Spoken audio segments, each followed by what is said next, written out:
Mga kaibigan, isang magandang umaga sa inyong lahat. Narito na ang isang programang inyong mapapakinggan. Hatid sa inyo ni Mel Elizalde, batikang broadcast journalist, sa kanyang pagtalakay sa mga napapanahong balita sa loob at labas ng ating bansa. Gayon din sa pagbibigay ng mga kalaman na kanyang tinipon tungkol sa kalusugan, ekonomiya, agrikultura, pangkabuhayan, politika at ang sitwasyon sa katahimikan ng bansa. At ngayon, narito na ang guro ng palatuntunan, Mel Elizalde.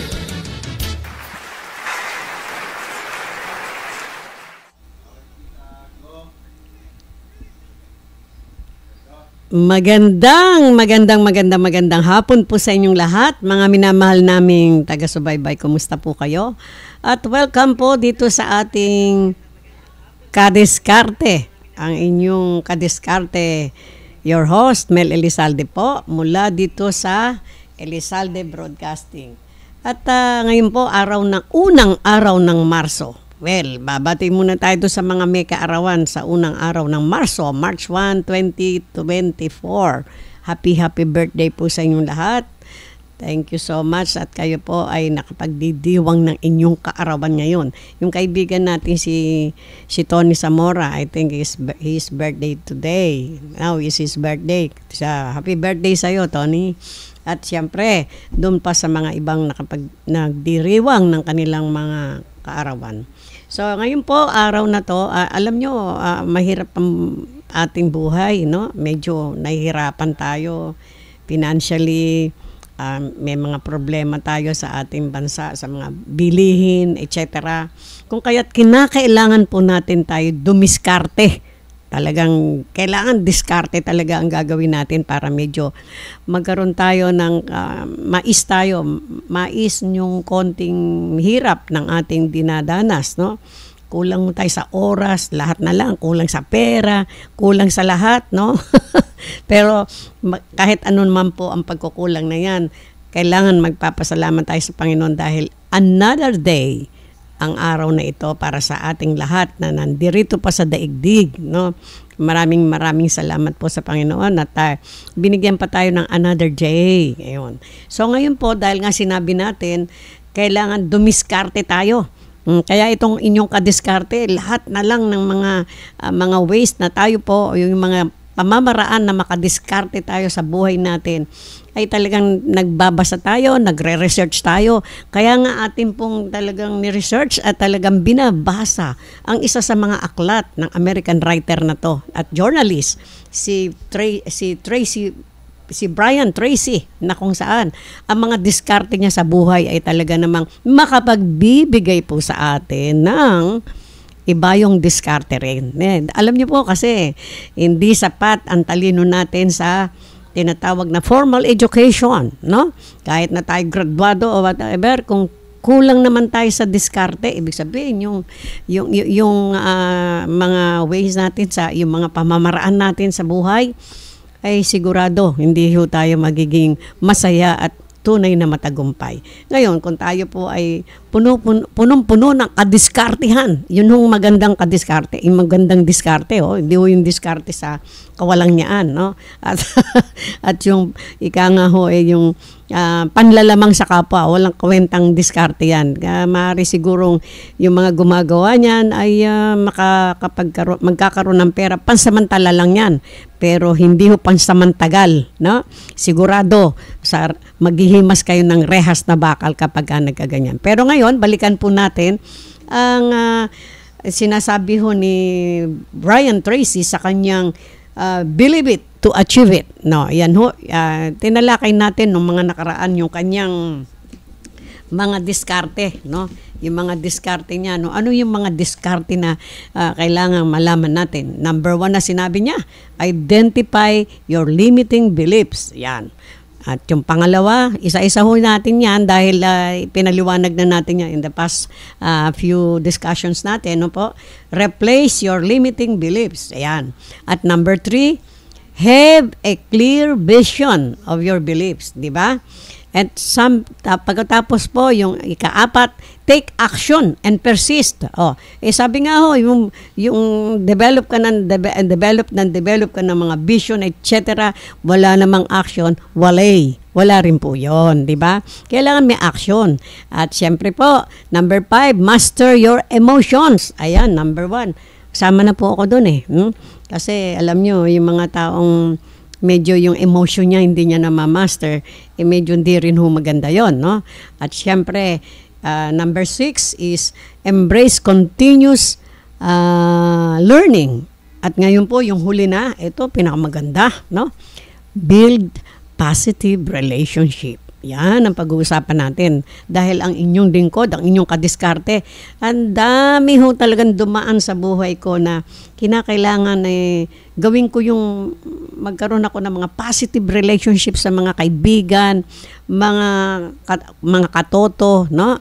Mga kamag-anak, lahat na ng mga taong nasa paligid natin. Kasi nandito po tayo sa daigdig na kung saan araw-araw tayo po ay nakikisalamuha sa ating mga kaibigan, sa mga business partners natin, at lahat na ng tao kailangan pakisamahan natin na maayos, or else wala tayong magandang positive relationship sa kanila, hindi tayo magtatagumpay. Ma-share ko lang po sa inyo ang aking experience when I was about to graduate in the high school during that time, na kung hindi po dito sa aking mahal na mestra noon sa aking pinag-graduatean sa Villamor High School. Pero bago po tayo magpatuloy, gusto ko pong batiin itong si Mr. Justin Gatox Pekiro, ACI Pasig City. Thank you po for listening and following our program. Nais ko pong i-share sa inyo, nung bata pa ako, kasi ang mga diskarte ko noon, makisamang mabuti sa mga taong na nakakasalamuha ko sa araw-araw. At syempre, during my high school days, kaya nga po meron kaming barkadahan noon, yung gas matigang, no? At ang inyong kadiskarte yung number 1 na doon na tinatawag kasama doon sa samahan na yon. Mga kasama ko, magagandang babae, sila Trinidad Deja, sila yung isa po ay nasa nasa Canada na, at isang matagumpay na nurse. Actually, nag-retire na yata yung aking kaibigan na si Estrella Angeles Rodriguez na siya ngayon, isang matagumpay na nurse sa Canada. At if I remember right, siguro mga few years back, nagkaroon po kami ng gathering sa bahay namin sa San Pedro, at sila po ay nandun. Tuwan-tuwa kami, yung mga kakaklase namin sa high school, nandun sila. I hope na mauulit po yon. So, patuloy ko po yung aking discarter noon na mag-build ng strong relationship. It so happened po na I'm about to graduate na sa high school, naiinggit po ako doon sa aking mga kaklase. Why? Kasi yung mga kwento nila, mga ganito Mel, kahapon nagpunta kami doon sa UST, kasama ko mami ko. Tinatanong kung nag-ano kami, kung magkano yung tuition ng ganitong course, ganyan-ganyan. Kasi high school, mag-graduation na po kami. Samantalang ako po, wala pong nangyaring ganun. So, I had to build my relationship sa mga taong nasa paligid ko upang magtanong, paano kaya ako? Ang nasa isip ko noon, because wala akong kapasidad na mapunta sa universities because we don't have money, no? Inano ko na lang sa sarili ko, tinanong ko po yung isang maestra ko, ma'am, kasi po ang Villamor High School during that time wala akong evening vocational school kasi nga po di naman siya A1 school noon sa Manila, no? Although magaling din po yung paaralan na yan na secondary public school. Natanong ko po yung aking isang guro. Sabi sa akin, Mel, saan ka mag-aaral? Ma'am, yan nga problema ko Bakit? Hindi ako makakapag-aral sa college dahil wala kami pera. Anong balak mo? Gusto ko nga sana, kumuha sana ng stenografiya Pero ang alam ko po sa Greg Business College, dati yan, nandyan sa Metap Avenue Recto, malapit, no? I think the tuition fee during that time is around 50 pesos mga ganon. But still, I can't afford to do it, to have it enrolled to that, parang vocational school. Sabi sa akin, gusto mong mag-vocational, alam bang balak mo? Gusto ko sana kung kumuha ng stenografiya. Saan ka, yun nga ma'am, hindi ko po alam. Siya ganito ha, tatawagan ko yung kaibigan ko, o susulat ako, pumunta ka sa Arellano High School, Cayetano Arellano High School. Sinulatan niya si Mrs. Mariano. Ma'am, thank you very much. So, nilagay niya sa sulat na kung natatandaan ko nakalagay, ito, estudyante ko dito, tulungan mo siya na mag-enroll dyan sa evening vocational school niya. Gusto niya kumuha ng stenografiya. Ayun. At ako po ay nagpunta sa Arellano High School at it so happen na binigyan po ako ng pagkakataon ni Ginang Mariano na siyang head sa evening school noon at sa stenografiya. So nakapag-enroll po ako at luckily, ewan ko kung paano ako nag-top doon.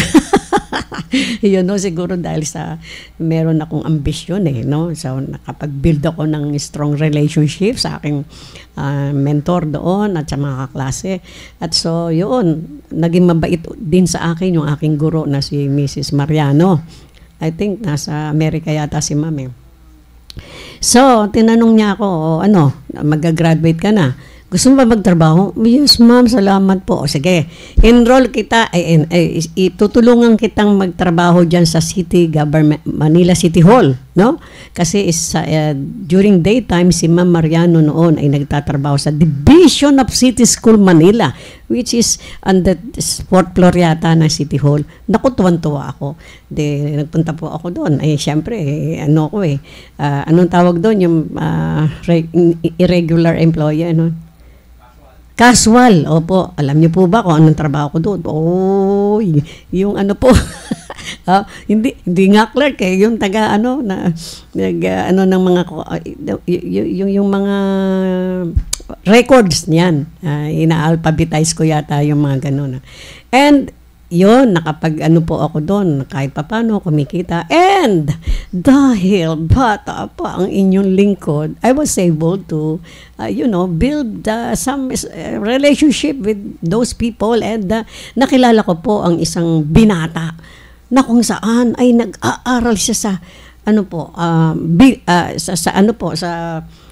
Manuel Luis Quezon University, and he is taking up management accounting major yan siya, at siya ay isang regular employee sa accounting division and division of City School. Ayan, nakilala ko po siya, naging magkaibigan kami, at sabi niya, kasi alam niya ang pangalan ko sa bahay, baby, baka gusto mo mag-aral sa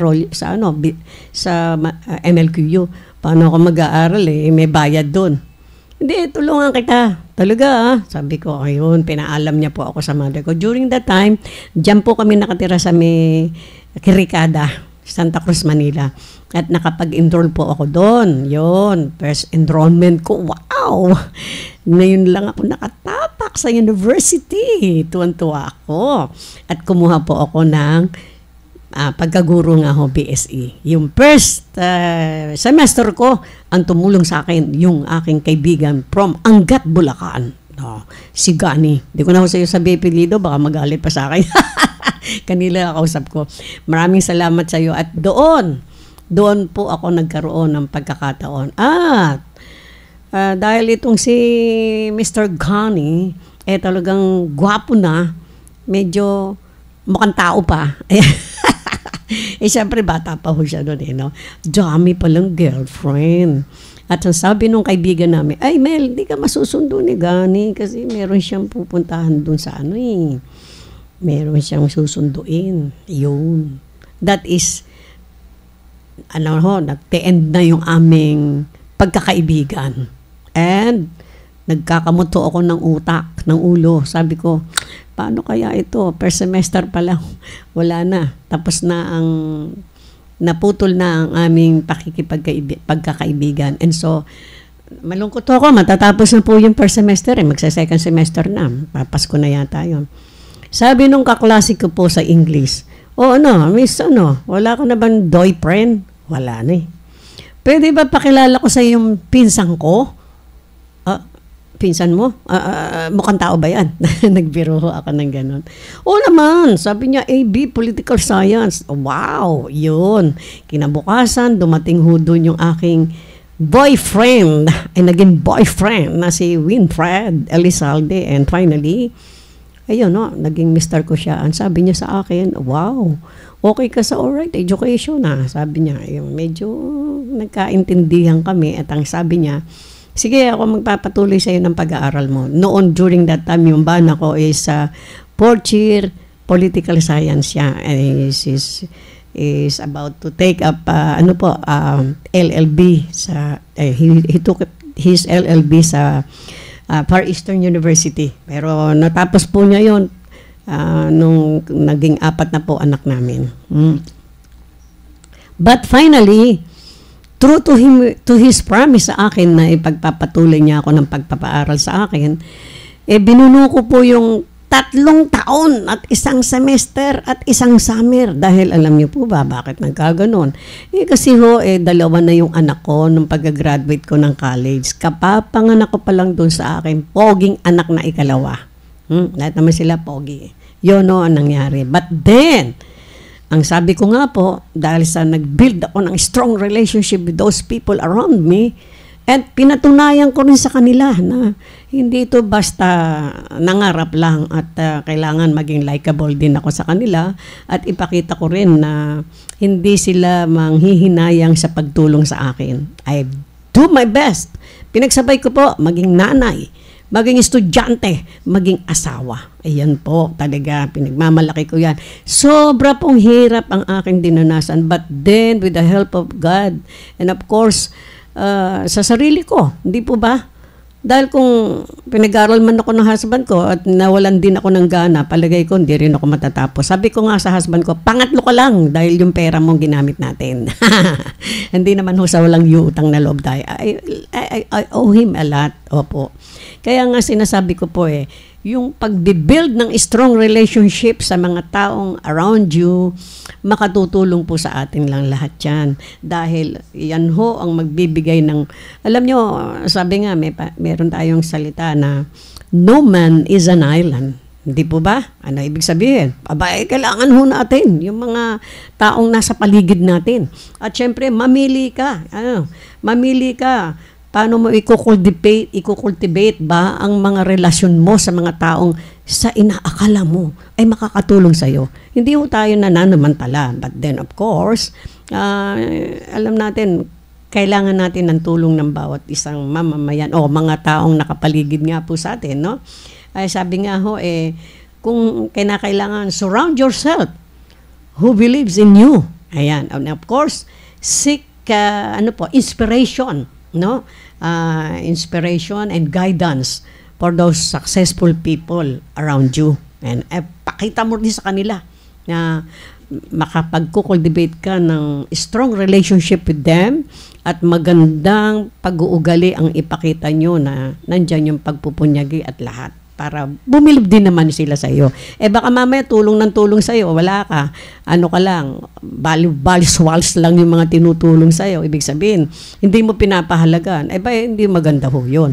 At saka po ito ang tinatawag na kung gusto nyong mag-build ng strong relationship sa mga taong nakapaligid sa inyo, maging totoo kayo, authentic. Na, hindi yung pag nakaharap lang yung tao ang pakikisama nyo, ang galing nyo, pag talikod bara-bara na kayo para kayong boksingero. Wag po ganon.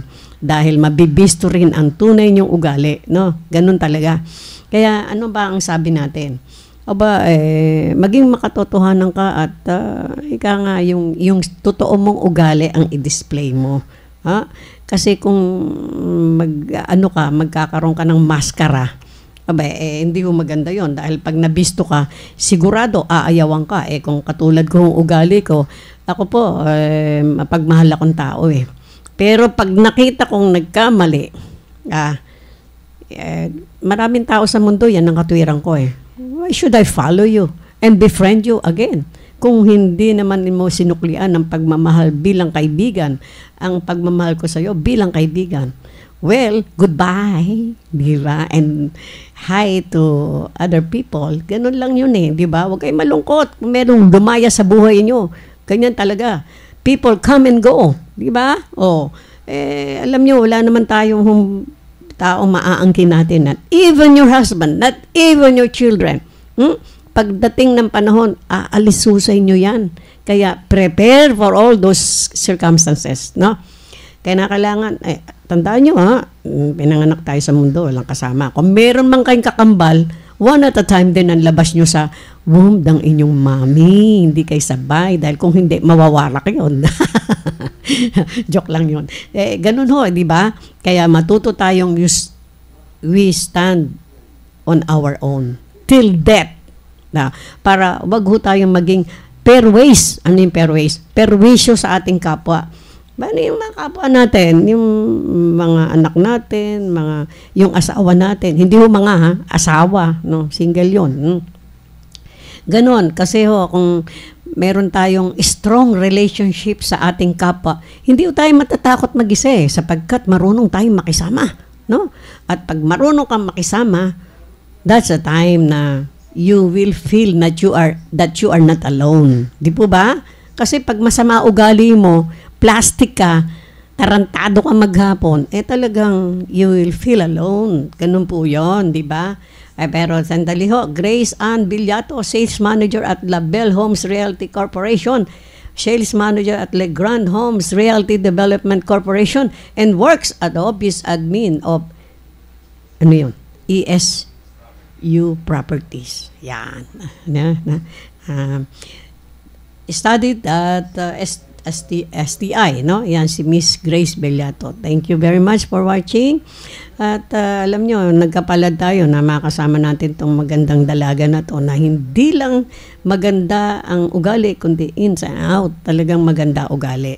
Alam nyo po, merong magagandang tao dyan, may itsura, sa biglang tingin. Pero deep inside pala, ayun naku day, makukonsumi kayo. Traidor, no? At siyempre hindi maganda ugali. Pagka ganon, kahit anong ganda mo pangit ang pagtingin sa'yo ng kapwa mo pag nakilala na ang iyong ugali. So still build a strong relationship and be good to your kapwa, dahil kung hindi, walang kwenta kang tao, di ba? Ano pa sabi? Importante po ron. Importante rin yung how you carry yourself, no? Para ho makakuha ka ng potential help from people, especially, alam niyo po yung tao, minsan tinitignan ka niyan ina-assess ka niyan sa pagmumukha mo pa lang, the way you hold yourself, no? Tinitignan pa lang niya, pag nakita niya mukhang parang lasenggo to, di ba? O parang hindi nagsasabi ng totoo, na-assess ka niya. Marami hong taong marunong na mag-assess ng unang tingin pa lang. No? Sabi nga po, first impression is lasting. Yan, totoo po yan. No? Kaya pagbutihan po natin, sinasabi nga, mag-build tayo ng strong relationships with people, yung genuine relationship, not authentic. Huwag kayong mag-plastic, no? Talaga yung plastic, pagka nalagay sa apoy yan, sunog yan, no? Tsaka nababasag ho yan. So, yun ang pinaka-importante. At sinasabi nga po, paano ho yung magbibuild kayo ng strong relationship? Kailangan maging cordial kayo, respectful, show respects, basic virtues, social graces, mga ganyan, di po ba? Kasi kung nakikita niya, bastos, walang manners kung umupo. Pag kumakain, yung isang paa niya, tinataas pa. Wow. Alam niyo po yung pag-uugali ng tao, hindi po yun sa pinag-aralan. Doon yun sa pinagmulan kung anong uri ka ng pamilya meron ka. There are people na hindi po nakapag-aral, pero mga taga-probinsya, magagalang at marunong umarte ng paano mo sasabihin yan ay merong urbanidad yun. Pero marami tayong kilala dyan nakapag-aral para kunyari sa college, pero Diyos ko naman, pag umupo, kahit kung kumain o makipag-usap, kahit sino po kaharap, itataas ang isang paa. Wow. Di po ba hindi maganda yun? Di ba? Alam niyo po yung mga aktwasyon natin ay binebase tayo ng ating mga mga relationships, yung people around us, the way we talk, the way we, act sa ating pong pang-araw-araw na pakikipag-usap sa kanila. Ngayon, kung medyo bastos, pangit ho yun. Ngayon, kung kahit bastos kayo, medyo gwapo, maganda, okay sa alright. Ibig sabihin ho, yung bastos yung pagkabastos, medyo hindi ho yung sobrang grabe. Minsan tayo nagkakaroon ng ika nga medyo bastos tayo ng konti kapag medyo nagagalit tayo. Pero yung hindi naman ika nga po yung nasa kataasan, kaantasan ng kabastusan. Pangit po yon, no? Yung pwede tayong mag-display ng medyo bastos, medyo tumaas ng konti ang boses na nyo, imbis na nasa re, nasa do kayo. Okay sa alright yun, di ba? Parang kumakanta lang, di ba? But then after all, you try to say sorry, ganyan. Ang alam niyo po, ang maganda sa tao, yung marunong siyang magkaroon ng remorse. Pag wala pong remorse ang tao, naku, tumakas na kayo. Huwag na kayong makipagkaibigan dyan, no? Dahil talagang ibig sabihin ay walang kakwenta-kwenta. But then, alam niyo po, meron akong isang liham mula sa isa sa minahal kong kaibigan. But sa totoo lang, hanggang ngayon, nagdurusa ang puso ko sa pagkawala ng aking kaibigan na to, na ipinakita ko sa aking mga kasamahan dito ang liham niya sa akin nung minsang kami nagkagalit sa marami naming taong pagsasama. Ang liham ni Ginang Erlinda Soreda, Alejandro Soreda, na, she passed away last October 2023, na biglaan po yon. But then, she is a real friend of mine, talaga naman. Kaya yung kanyang liham na yan, nung medyo nagkagalit kami, 2010 yata ho yun, nagkaroon kami ng hindi pagkakauna. Magaling na writer ho yan Hanggang ngayon ay tinetreasure ko yung kanyang liham. At inuulit-ulit ko sapagkat nadarama kong muli ang kanyang tunay na pakikipagkaibigan sa akin at pagmamahal. I missed her so much. Opo. Kasi marami ho kaming pinagsamahan yan. At even in abroad, nagkasama ho kami yan. Yan po, kaya nga sinasabi ko po, itong ikapitong sinasabi ni Mr. Brian Tracy sa kanyang librong Believe It to Achieve It, isa sa mga diskarte niyo, build a strong relationship is very important. So, yan mga kadiskarte, don't forget to always build a strong relationship to people around you dahil magkakaroon po kayo ng markado sa kanilang isip. Magmamarka, okay sa alright, di ba?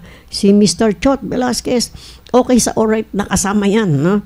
Gwapo na, brilliant pa, at saka totoong tao. Di ba? Pero pagka walang kwenta yung pinakita nyo, mabibuild din ho yun sa pag-iisip ng mga nakasalamuha nyo. Marinig lang ang pangalan nyo, ay nako, huwag kang makiano dyan. Ano yan? Ganyan. Di ba? Sakit, di ba? Pagkaganon. Pero, naalala ko po ang sinasabi nitong aking namayapang kaibigan si Miss Linda Sorada. Dahil alam nyo, medyo ako kasi ho, authentic akong tao Pag nagagalit ako, sinasabi ko talaga yung katotohanan. Magkasama po kami niyan sa paaralan sa Cayetano Arellano High School. At noon ay ako yung naging vice president sa faculty club during that time at siya ang aming sekretary. Napakagaling po niyan. Alam niyo po, sinasabi niya sa akin kasi medyo marami rin ho akong medyo nakabanggaron dahil sabi nga niya sa akin, Mare, hindi ka lang nila kilala. Pag nakilala ka ng mga iyan, maayos sila, makikita nilang maling-mali sila. Hindi ko kailangan magpakilala sa kanila. Sabi ko kasi ho, medyo outspoken nga po ako Naalala ko po siya kasi alam niyo po, ang tunay na kaibigan, nagsasabi ng may mali kayong pag-uugali, hindi siya matatakot na sabihin sa inyo yun. Sapagkat yun ay isa sa mga daan upang magkaroon kayo ng strong relationships, no? Wag ko kayo maniwala doon sa kaibigan yung puro-puri ng puri sa inyo. Yung pala pagtalikod nyo binabanatan kayo. Walang kwenta yon. But to that lady na best friend ko po na namayapa na. Actually, dalawa po sila pero may natitira pa akong isa. Si Mrs. Pasita Fausto Aborge. I love you, Mare. Talaga lang hindi kami magkita-kita kasi medyo abala ang inyong kadiskarte at siya naman ay abala sa kanyang pamilya. Pero napakadakila rin ang aking kaibigan na yan. I already built a strong relationship with my 2 comadres. Ayan. Sana magkita tayo muli very soon, no? I would like to visit you one of these days. So, yan po mga kadiskarte ko, pero bago po tayo maghila-hilaway, for the meantime, I would like to say hello and congratulations to our new chairman of the board of I.S. Elizalde Foundation Incorporated, Dr. Loida D. Diaz. Yan po. Thank you, ma'am, for for joining us. And of course, I want to say hello to Miss Eunice Abanto, my good friend from Arellano High School, my co-teacher, and of course, Miss Emily Molo, and my good inaanak, yung akin pong inaanak na isa sa mga tinatreasure ko, Mrs. Salve Robles, na isang guro dyan sa Quirino High School, and another inaanak of mine, Mr. Ramon Miranda. And of course, ito pong aking mahal na anak-anakan dito sa Binyang, Laguna. Walang iba kundi si Mr. Giovanni Sabala. Bani, anak, I miss you a lot. Hindi pa tayo nagkikita no? Alam niyo, marami akong anak-anakan dito. Itong pinaka-number 1 na anak-anakan ko dito. Yung bossing namin dito. Si Mr. Chot Velasquez, our executive manager dito. Ito ho talaga siya ang utak ng lahat. At talaga namang, sabi ko nga, anak, patatayuan kita monumento.